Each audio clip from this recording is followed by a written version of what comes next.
এই আমাকে আমাকে ছেড়ে দে। ধরে নিলে না আমি আমি আমি বাঁচতে চাই না। কে তুমি?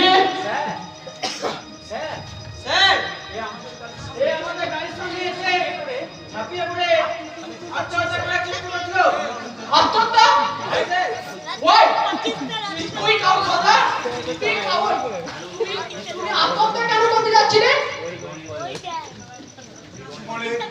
জীবনের প্রতি বিতৃষ্ণা, মানুষের প্রতি ঘৃণায় বাঁচার সম্ভাবনা মুছে গেছে স্যার।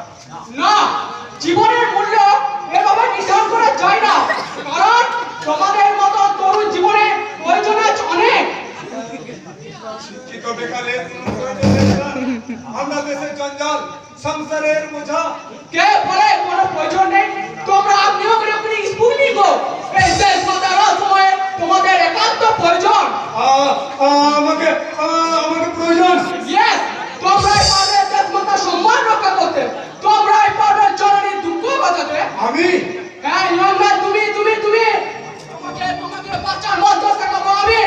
যাও এই যুবকের সেনা হাসপাতালে নিয়ে গিয়ে সম্পূর্ণ সুস্থ করে তোলো।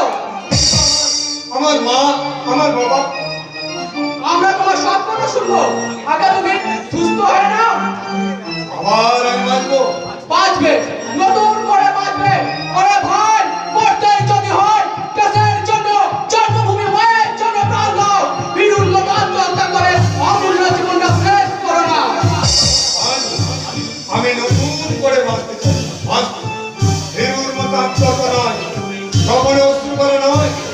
বিদেশি হানাদার শত্রুর কবল থেকে দেশ মাতাকে রক্ষা করবো মায়ের সম্মান। ছেড়ে ফেলবো ভারত মাতার ভাই, ভেঙে ফেলবো শত্রুর দুর্ভাগ্য প্রাচীর। এই পদমুষ্টির আঘাতে চূর্ণ বিচূর্ণ করে ধুলোয় মিশিয়ে দেবো হানাদার শত্রুর বাঁচার জ্বালা।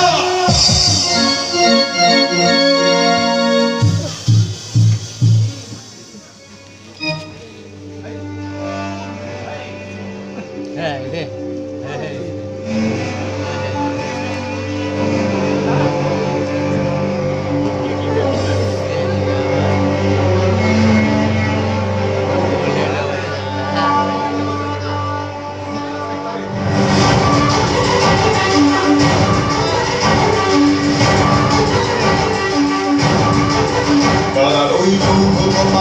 ভেঙে ফেল করবে লোপাট রক্ত জমাট শিকল পূজার ভাষায় বেরিয়ে তার ওই কপাট ভেঙে ফেল করবে লোপাট রক্ত জমাট শিকল পূজার ভাষান বেদি